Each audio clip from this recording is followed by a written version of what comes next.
Hayırlı kеш, hürmetli televizor kardeşler, Müslüm Televizyonisi özünün tapşırıların başlay. Haberler çıkarılışı bilen studiyada men Liliya Şaymiyeva. Bulgan vakıйгалар turunda kıskaça. Bıyılgı kış qorlı buldu. Şuna beyli yozgı qor sularının da көп болашағы холықны соғайтты. Бәхетке басуларда қор экрен еріді. Су негізде туфраққа сіңіп барды. Нәтижеде жерлігімізде тұрақ секторға зиян кетірілік йозғы тошы күзетілмеді. Елға көллерде де су орты көтерілмеді. Шулық вақытта социал шелтерлерде Сикия олын су босқан деген хабар таралып, массы көлем мәгълүмат чаралары үшін озық болды. Әлігі хабар дөреслеккә туры келеме? Бүгін ауыл нишек яшый? Бу сұрауларға коллегаларыбыз ошықлы кіртті. Müslim районының Сикия ауылы су астында қалған. Әлеге хабарны телеграм-каналлар, инстаграм аккаунтлар, электрон газеталар, телеканаллар қупырта бастырып шығарды. Хич күтмәгәндә күн геройларына әверелгән Сикия ауылы халкының гына әлеге сенсацион яңалыкка исе китми кебек. Bu anı buğaş neşen yıllarını buğanları meken, onu 72'lerde meken. Ondan bir yıl buldu endi oluşlay ne? Kubrak soğuk. Bir yıl bana remonttan soň şulay yıldı endi. Ne jagyndan. Munda köp kilebet su nese. Jela qarsolar şulay. Ауылға қорқынышты болма?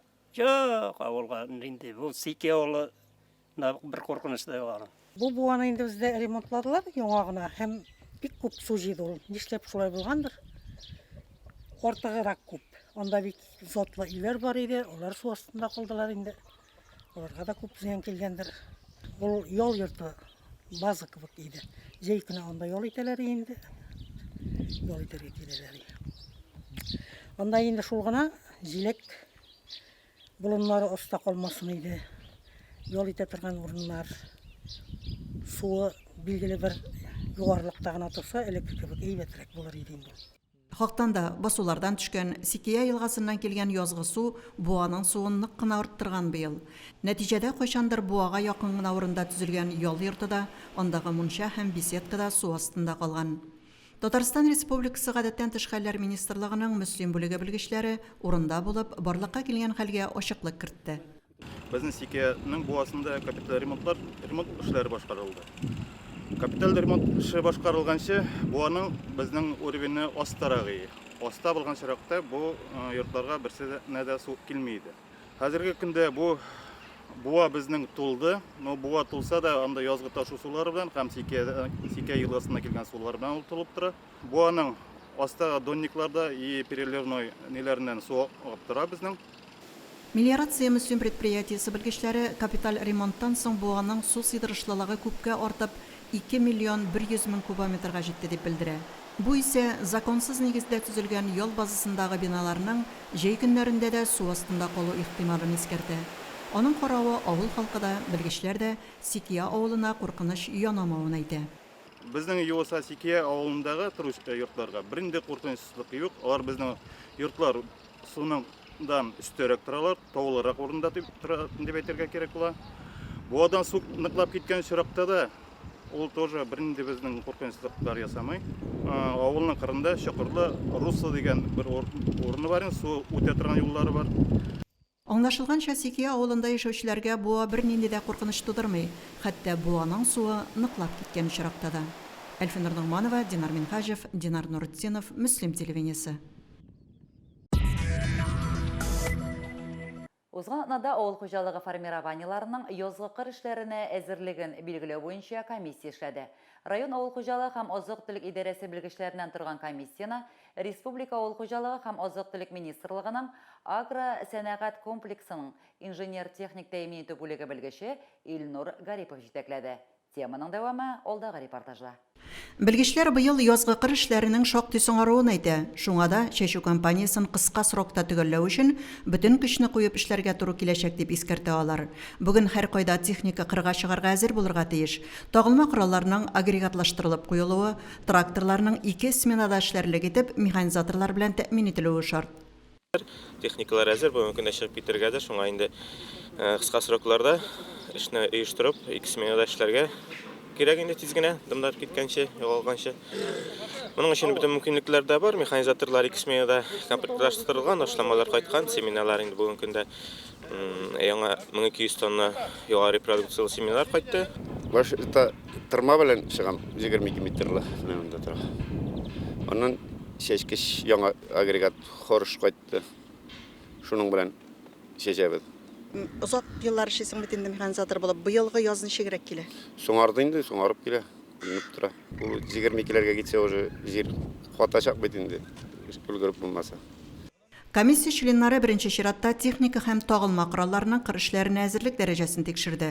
Шул ук вакытта чәчүлек ырлык, минераль ашлама, ягулык белән тәэмин ителешне дә бәяләде. Агрофирмаларның техника паркы быел да яңарыш кичерә. Тракторларга техник карау үткәрелгән, чәчү комплекслары таккан куәтле тракторлар менә кырга чыгып китәр кебек. Узган елга караганда быел соңгарак калып киләйин. Но табигать бары үзенекен итәр, көне уже аны Көннәр жылынып китсә, басулар тиз җирләр дибез, уже озакламый шушы көннәрдә уже кырышлары башлыйсы буладыр дип уйлыйм. Ашламалар белән тулысынча обеспечение, менә семинарлар полностью әзерләнеп, менә хәзер бу көндә агулау эшләре бара. 5000 Xerion класс тракторы, 12 метрлы чәчкеч белән, анкерный. Шул чәчкечләр әзер инде, запчастар кайтты, бара әйбер дә бар. Көннәрнең әйберләнүгенә кирәк. Белгечләр авыл хуҗалыгы машиналарының техник карау узу-узмавына да игътибар итте. Агрегатларның янгын сүндерү җайланмалары, аптечкалар белән тәэмин ителеше, механизаторларның медицина күзәтүе узуы да исәпкә алынды. Тракторларны кабызып та карадылар. Хезмәт куркынычсызлыгы таләпләре тагын бер кат искә төшерелде. Без бүген булдык Ратный края хуҗалыгында, анда менә бик күп техниканы менә соңгы бер елда яңартканнар. Анда бик күп пассивный комплекслар алганнар, тракторлар, жер эшкәртү агрегатларын алганнар. Менә безнең инде Август Мөслим хуҗалыгы биргәнегезчә инде ул безнең менә шушы югары игәрлекле техника белән эшли. Менә техникалары, тракторлары, чәчү агрегатлары зур. Комиссия тикшерүе нәтиҗәләре буенча Август Мөслим агрофермасына беренче урын бирелде. Икенче урында Исламов һәм Әюпов крестьян фермер хуҗалыклары. Башка авыл хуҗалыгы формированиеларының да язгы кыр эшләренә әзерлеге уңай бәяләнде. Әлфинур Нугманова, Динар Нуртдинов, Мөслим телевидениесе. Бу атнада агрофермаларда язгы кыр эшләренә старт берилде. Август Мөслим агрофермасында уҗым басуларына ошлама кертү бара. Бу чара 2900 гектарга якын мәйданда башкарылды. Туганьяк агрофермасында күп еллык үлән басуларын һәм уҗымны тукландыру бара. Агрофермада барлыгы 800 гектардан артык мәйданда ошлама кертелде. Намус агрофермасында да беренче агрегатлар кырга чыкты. Биредә 510 гектарда көзге культуралар тукландырылды. Мизгил яшәр үзәгендә Татарстан Халыклар Ассамблеясының Мөслимдәге вәкиллегенең җыелышы узды. Анда узган елдагы эшчәнлеккә анализ ясалды һәм агымдагы елга бурычлар билгеләнде. Вәкиллек җирлегебездә яшәүчеләрнең милләт буларак сакланып калуына, милләт ара татулыкны тагын да ныгытуга юнәлдерелгән эш алып бара. Бүгенге көндә районда 20дән артык милләт вәкиле яши. Татарстан Халыклар Ассамблеясының Мөслим районында вәкиллеге ачылу, ул безнең районыбызда яшәүче милләтләрнең үсеше өчен хезмәт итә. Бу үсеш милли йолаларны үстерү, мәдәниятне үстерү, телне саклау, гореф-гадәтләрен, традицияләрен дәвам итү, аларны яшь буынга бирү. Менә бүген шундый күркәм чара, һәм шушы чара нәтиҗәсендә без күрәбез, халыклар үзләренең милләтләренә битараф түгел. Кеше үзенең телен, үз халкының традицияларын кадерләп, барлап яшәгәндә генә милләт буларак сакланып кала ала. Җирлегебездә керәшен булсынмы ул Азәрбайҗанмы, Әрмәнме, һәркем үз динен, үз телен, үзенең гореф-гадәтен күз карасыдай саклап яши. Дуслык күпере киләчәктә дә өзелмәсен иде. Мөслимбездә халыклар бердәм һәм тату яшиләр. Шушы халыклар дуслыгы ассамблеясы үзенең эшен үз дәрәҗәсендә алып барганга, бәлкем ул шулайдыр инде. Толерант безнең мөслим халкы бер-берсенә ярдәм итеп тора. Төрле милләтләр дус, тату аралашып яшибез бит инде. Менә музейга да бик күп киләләр. Һәм инде һәрберсе үзенең милләт культурасын аңлатырга тырыша, менә безгә дә сөйләргә тырыша. Алар һәрберсенең үзләренә күргәзмәдә сорыйлар әле алар. Халыклар дуслыгы ул безнең өчен дә бик мөһим, чөнки без мәгълүм учреждениелар җитәк. Мәгълүм учреждениелар бергә эшләүче кешеләр буларак, без моны үзебезнең төп эшчәнлекләребез берсе итеп куябыз. Һәм инде үзебезнең тәрбия сәгатьләрендә дә балаларга толерантлык, халыкларның гореф-гадәтләре, дус булып яшәүләрен алга күрсәтеп, аларда менә шушы рухталарын тәрбияләргә тырышабыз. Коллегия түгәрәк өстәл артында узды. Рушад Солтанов вәкиллекнең үткән елдагы эшчәнлеге белән таныштырды. Рус Маври Крашин милли мәдәни оешмаларының җирлектәге вәкилләре җитәкчеләре Галина Светлякова, Әнисә Изибаева, Галина Романова милләтләр дуслыгының бүгенге көндә дә актуаль булуы хакында сөйләде. Лилия Шәймиева, Айрат Фазылов, Мөслим телевидениесе. Балаларның сәләтен кечкенәдән үстерү, буш вакытларын файдалы үткәрү өчен мөмкинлекләр бик күп бүген. Техник түгәрәкләр, сәнгать юнәлешендәгеләре, кул эшләре түгәрәкләре. Метрей башлангыч мәктәбендә исә балалар мультфильм төшерергә өйрәнәләр. Метрей башлангыч мәктәбендә үз инициативалары белән оештырганнар түгәрәкләрне. Балалар бакчасында күбәләк, башлангыч классларда шатлык театры эшли. Аларны мәктәп директоры Синара Яббарова җитәкли, район республика конкурсларында җиңүләр яулый алар. Башлангыч мәктәпкә инде ни кызганыч түгәрәкләр бирелми. Ләкин менә минем үземнең фикерем инде авыл баласының да нинди дә булса түгәрәктә шөгыльләнәсе, сәләтен үстерәсе килә. Шуңа күрә киләчәктә менә шушы мәктәптән эшләр үзәгеме, сәнгать мәктәбеме, безнең мәктәптә дә шушындый филиалларын ачып эшләсә әйбәт булыр иде дигән теләктә инде мин. Мәктәптә 4нче ел инде фантазия студиясында мультфильмнар төшерәләр. Аларның даны еракларга таралган. Республика күләм бәйгеләрдә яулаган җиңүләре генә дә 20дән артып киткән. Республика күләм үтә торган 10нчы муза, балалар планетасы кебек конкурсларда актив катнашабыз һәм 3 ел дәврендә инде безнең 20гә якын республика урыныбыз бар. Быел Татарстанда туган телләр һәм халыклар дуслыгы елы кысаларында үткәрелүче Милли мультфест конкурсында эшләребезне җибәрдек. 3 эшебез финалга узды. Гади фотоаппарат, кәрәзле телефон һәм компьютер ярдәмендә дә мавыктыргыч мультфильмнар төшерә алар. Балалар геройларны да, сюжет өчен башка кирәк-яракларны да пластилиннан әвәләп ясый. Мин мультфильмлар төшерергә яратам. Аның өчен пластилиннан фигуралар әвәләргә кирәк. Аларны фонга куеп, фотографияга төшерәбез. Компьютерда фотографияларны җыеп, тавыш яздырабыз. Материал техник базабызга килгәндә, безнең бернинди дә махсус аппаратурабыз юк. Без инде үз инициативабызга нигезләнеп, гапади фотоаппаратка, гапади телефон камерасына төшерәбез. Бу инде әлбәттә безнең эшебезнең сыйфатына тәэсир итә. Профессиональ аппаратура белән тәэмин ителгән студиялар белән конкурсларда бергә катнашуыбызны исәпкә алсак, һәм инде призлы урыннарыбыз барлыгында уйласак, безнең өчен бу бик зур күрсәткеч. Әзер геройларны тигез өстлеккә урнаштырып, артка тиешле фон куялар. Бер мультфильмга 4-5 төрле фон әзерлиләр икән. Фигураларны кадрга гади фотоаппарат ярдәмендә төшерәләр. 1 секундлык кадр өчен генә дә геройны 12-15 тапкыр хәрәкәтләндерергә туры килә. Мультфильмны компьютерда монтажлыйлар. Катлаулы процесс булганлыктан анысын Рәүлә ханым үзе башкара, ә тавышны балалар яздыра. Мин фантазия түгәрәгенә 4 ел йөрим. Мультфильм эшләнеп беткәч, тавыш яздыру миңа йөкләнә. Әйдә футбол уйныйбыз. Әйдә. Ой-ой-ой, тубым тәгәрәп китте. Хәзер алып бирәм мин аны. Барманда. Без бик юка. Күмәк хезмәтнең җимеше дә татлы. Балалар үзләре иҗат иткән фильмнарны экраннан бик яратып карыйлар. Ә инде конкурсларда җиңү аларны яңа эшләргә рухландыра. Әлфинур Нугманова, Динар Минхаҗев, Мөслим телевидениесе. Мәктәпләрдә хәзер проектлар эшләү, проектлар яклау дигән яңа мода керде. Төрле проект саларында укучылар үзләренең эшчәнлекләрен тормышка ашыралар. Габдулла Тукай исемендәге Мөслим урта мәктәбендә Мөслим ышканнары проект эшләп килә. Мәктәпнең 8нче А сыйныфы укучылары проект кысаларында эшмәкәрлек юнәлешенә өстенлек биргән. Узган җомгада кызлар эшпишмак пешерде. Моңа кадәр алар кыстыбый, вак-бәлеш, гөбәдия, тәбикмәк тә пешереп караган булганнар. Мин кичкенәдән ашарга пешерергә яратам. Әни белән гел вак-бәлешләр, кыстыбылар пешерә идек. Бик яратып пешерәм, тәмле чыга. Мин бәләкәй чактан ашарга пешерергә өйрәндем. 7 яшьтә ашарга пешерергә өйрәндем. Әни белән бергәләп бәлешләр, эшпишмаклар пешердек.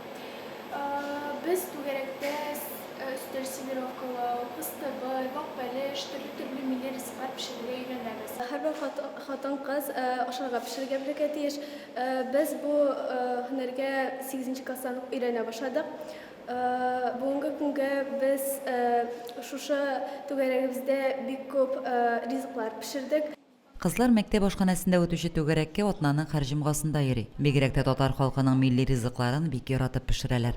Белмәгәннәрен өйрәнәләр. Пешерергә шактый катлаулы тыелган гөбәдигә, бәрәңге белән отбивнойларны да бик тәмле итеп әзерләргә өйрәнгәннәр. Кызлар арасында бик уңганнары бар, белмәгәннәре дә бар, ләкин алар инде үзләре теләп бу түгәрәккә йөриләр. Һәрбер эшне осталык белән башкарырга тырышалар. Мин аларның эшләренә карап кай вакыт инде сокланып та куям, бик оста башкаручыларына инде. Ләкин һәрбер әйберне без бергәләп өйрәнәбез. Үзләре дә телиләр инде, күп әйберләр пешерергә өйрәндек һәм алар аны өйләрендә дә пешереп карыйлар. Икенче көнне килгәч инде без өйдә пешереп карадык дип хәбәр итәләр инде.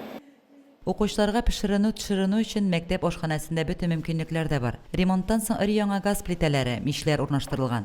Түгәрәккә йөрүче кызларның күбесе киләчәктә үз эшләрен ачарга, аш-су өлкәсендә эшмәкәрлек белән шөгыльләнергә планлаштыра. Лилия Шәймиева, Динар Менхаҗев, Мөслим телевидениесе. Хәзергә шулары, мин Лилия Шәймиева сезнең белән саубулашам. Реклама блогыннан соң игътибарыгызга Татарстанда туган телләр һәм халыклар бердәмлеге елы уңаеннан тел булса, милләт тә яшәр дип исемләнгән тапшыру тәкъдим итәбез.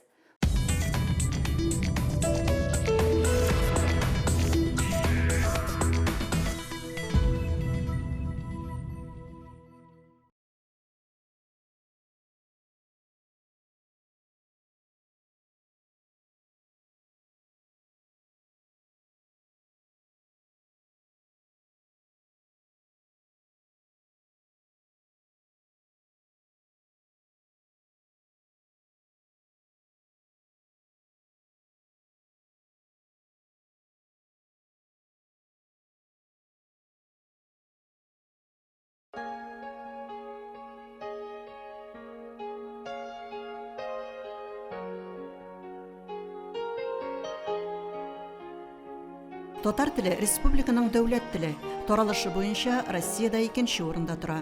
ЮНЕСКО тарафыннан халыкара аралашу теле дип табылган 14 теленең берсе дә ул. Телебез бүген ни хәлдә? Ана теле укытучыларын ниләр борчыйсың? Hozirgi zamon chirim ekan endi narsa bik borishib, bizning bolalar rus tilida сөйләшә. Hozir менә балалар бакчасында rus tilida сөйләшә, мәктәпләргә birinchi klassga киләләр. Ruscha сөйләшә балаларыбыз. Менә бу безнең иң авырткан җиребез иде. Бәләкәй чагымнан ук татар сөйләмен ишетеп, шул даирәдә үскән бала беренче русча сөйләшә алмый. Менә әти, әни иң беренче чиратта баласы белән татарча сөйләшергә тиеш. Шөгыльләрдә, менә уртак эшләрдә татар сөйләме өстенлек итәргә тиеш. Бала һәр вакыт татар сөйләме ишетелгән даирәдә тәрбияләнергә тиеш. Бигрәк тә 6-7 яшькә кадәр. Ана теле укытучылары балалар бакчасында, мәктәпнең башлангыч звеносында укыту тәрбия процессы татар телендә алып барылырга тиеш дип саный. Район җитәкчелегенең фикере дә моңа аваздаш. Әгәр дә без шушы балалар бакчасында мәктәпнең 4нче классына хәтлек, 4-5нче классына хәтлек татар баласына үз теленең әдәбиятының, теленең матурлыгын, аңа мәхәббәтен тудыралсак, калганы җәмгыятьтән тора. Җәмгыять тәрбияләп бетерән. Әгәр дә анысы Аллаһның рәхмәте белән шул ук үзебезнең телевидение, радио, башка төрле программаларда яхшы мультфильмнар, яхшы кинолар, яхшы пьесалар, яхшы китаплар чыгып без аны җиткерәсәк, бала үзләнүдә бара. Безгә ничек кенә булса да, менә кече яшьтә балаларга салырга кирәк, әлбәттә, үз ана теленә мәхәббәт, нәфрәт түгел. Менә шушы әлбәттә безнең максат. Туган телдә аралашуга, ул гына да түгел, телне тирәнтен өйрәнүгә балаларыбыз ничек карыйсың? Аларның фикерен тыңлыйк. Татар теле ул безнең иң электән үк килгән телебез һәм без аны сакларга тиеш һәм ул телне югалтмаска тырышырга тиешбез. Әлбәттә, минем дусларымда бар русча сөйләшә торган кешеләр, мин алар белән русча сөйләшәм. Ләкин аларны татарча сөйләшергә өйрәтәм. Телләргә мөнәсәбәт безнең иң әйбәт дип уйлыйм. Безнең класста чөнки без татар телендә күбрәк сөйләшергә тырышабыз һәм рус алымалы сүзләрне кыстырмаска тырышабыз. Мин үзем туган телне яклыйм һәм саклыйм дип әйтә алам. Мин үзем республика олимпиадасында татар теле буенча урын алып, халыкара олимпиадага үттем. Ана телен әнә шулай халыкара фән олимпиадаларында катнашырлык дәрәҗәдә өйрәнү хуплауга лаек әлбәттә. Башка милләттән булган балаларның да татар теленә мөнәсәбәте сокландыра. Интернациональ мәктәп саналган Мөслим лицейы мисалында бу айрыша ачык күренә. 2 ел подряд мен призер булам. Миңа призер булу бик ошый, чөнки ул миңа бик горурлы. Һәм теге елда мин үзем белмәдем шундый важный олимпиада, һәм бу елда мин уже бик нык тырыштым. Безнең мәктәбебездә төрле милләт балалары укый. Азербайҗан, Әрмән, Марый һәм башка милләт балалары да белем ала. Аларның инде безнең татар теленә аларның мөнәсәбәтләре шул хәтле яхшы. Бик күп бәйгеләрдә алар урын алалар. Һәм инде аларның үз ана телләрен үстерү юнәлешендә дә без инде тырышабыз. Беренче карашка барда алда гел кебек күренсә дә, телебезнең киләчәк язмышы уйланырга этәрә. Мәктәпләрнең укыту программасында татар теле дәресләрен кыскартуның тискәре йогынтысы бүген бигрәк тә мөгаллимнәрне һәм тел сагында торучы әдипләрне борчый. Алар бала мәктәпне тәмамлаганда татар теленнән имтихан бирергә тиеш дигән фикердә. Biz yaş vakitte okuta başlayan şurada tatar tili, hazır indi ana tili diye batıyız. O dersler otnağa 6 kireydi. Hazırki vakitte biz 3 derske kaldık. Benim fikrim, eğer mümkün bulsa derslerini toğunda kuvvetip bulmaz mıken, şunday joy tabıp bulmaz mıken, balalarga devlet imtihanlarını bildirsek bir yaxşı bulur idi. Köpni bulay pişiriş birsek de bizning imtihan birigetiyiş edebiyattan tatar tilinden balalar. Biziga kirmesin. Bala okuyacak. Bir uylaganda tatar tili edebiyatı boyunca bizim balalar orta bilimde almayı degen söz bit bu. Mine bu bik ciddi mesele.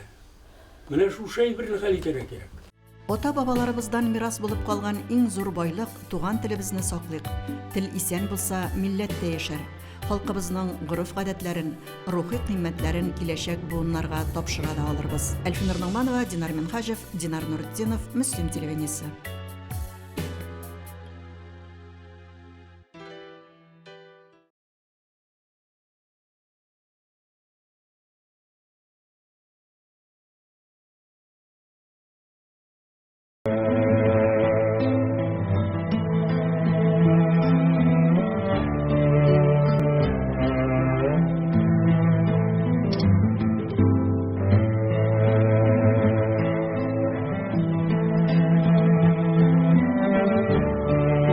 أعوذ بالله من الشيطان الرجيم بسم الله الرحمن الرحيم الحمد لله رب العالمين الصلاة والسلام على رسوله محمد وأصحابه أجمعين الحمد لله Allah'ın rahmeti bilen mene indi birgeleşip Ramazan ayına da kirəbiz inşallah. Nəsəsin ol Ramazan ayı nindisən anın fazilətligi hem nişik bizge uzdırırgasın ışbu yılga bir gine kile turgan Ramazan ayı. Mene bu sıravlar elbette ki her birimizin de bir şey. Hem mene bu sıravlar elbette ki biz üzümüzge mene şuşa Ramazan ayı aldığından bigrek de irtere gittirip üzümüzge ışbu sıravlarını birige deyişmiz. Allah-u Teala özünü Kur'an-ı Kerim'de eyte Bakara suresinde Şahru Ramazanellezî unzile fîhil Kur'an huden linnâsi ve beyinâtin minel hudâ vel furqân. Ramazan ayı ol şuşu ay qaysısında Allah-u Teala Kur'an-ı Kerim'ne indirdi. Hem Kur'an-ı Kerim ol şuşu kitap qaysısın biz kullanabız. Hem qaysısı bizge doğru yolunu көрсәтүче, hem qaysısı hayırlı yolunu hem hayırsız yoldan ayırıp көрсәтүче kitap. Ol da ise Kur'an-ı Kerim kitabı. Hem şu nisbetten Allah Subhanahu ve Teala Ramazan ayını zorladı. Şu ayda Kur'an-ı Kerim ingen sebeple. Kur'an-ı Kerim kitabı ol bizning eng avvalgi bo'lgan ham asıl bo'lgan kitabımız. Qaysisin biz o'qiymiz, qaysisin biz o'zimizning turmushimizga kiritib, qo'llanib yasharga tirishamiz.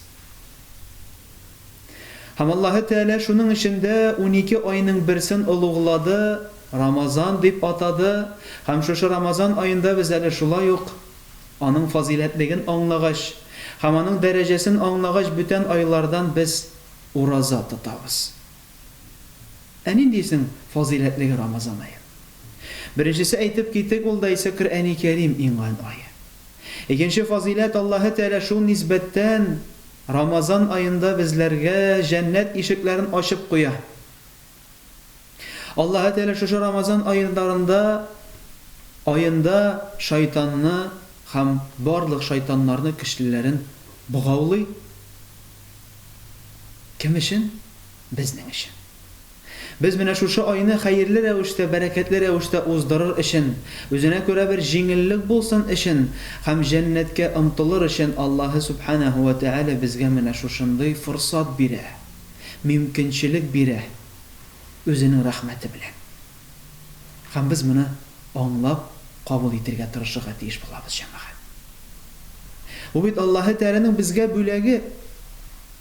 Кайчан без тормышып, үзебезнең тормышыбызда шулай бит инде, чабабыз, йөгерәбез, дөнья, мәшәкать, гаилә, эш, һәм Аллаһы Тәала шушы елда бер тапкыр бирә безгә шушындый фазилатлылык, һәм елга бер тапкыр безгә әйтә, менә шушы ай буе тырышыгыз, һәм сезгә фарыз кылынды, ничек фарыз кылынды сезгә кадәр булган кавымнарга ураза тоту дип Аллаһы Тәала мөрәҗәгать итә безгә. Ни өчен кирәк соң безгә? Һәм ни өчен соң Аллаһы Тәала безгә бирә шушындый форсат? Аллаһ Тәала һәрберебезгә дә калып бирде. Һәрберебезгә дә бирде шушындый сыйфат, ару дигән сыйфат. Шулай бит. Без арыйбыз, уйланабыз, төрле мәшәкатьләр белән шушы дөньяга басабыз. Һәм менә шушы айны инде Аллаһы Тәала безгә бирде үзенең рәхмәте илә, ул да исә әзрәк шунда чистарыныр өчен. Әзрәк үзебезнең гамәлләребезгә карар өчен, әзрәк үзебезнең бәлкем мәгъишәтебезне, тормышыбызны үзгәртер өчен, уйланыр өчен, калепләребезне чистартыр өчен Аллаһы Тәала бирде безгә шушы айны. Һәм шуның өчен җәмәгать Аллаһы Тәала һәр барчамызга да булдырылган кадәр иң хәерлесе ай буе ураза тотырга, һәм шушы айларны ифтарлар кылдырырга, шушы айларны күбрәк изгелекләр кылырга, һәм шушы айны күбрәк Аллаһы Тәаләгә якыная торган, һәм Аллаһы Тәаләнең ризалыгына ирешә торган гамәлләрне кылырга, эшләргә тырышыйк, җәмәгать. Субханак Аллаһумма бихамди, ашһаду ан ла илаһа илля ант, астагфирука ва атубу илейһи.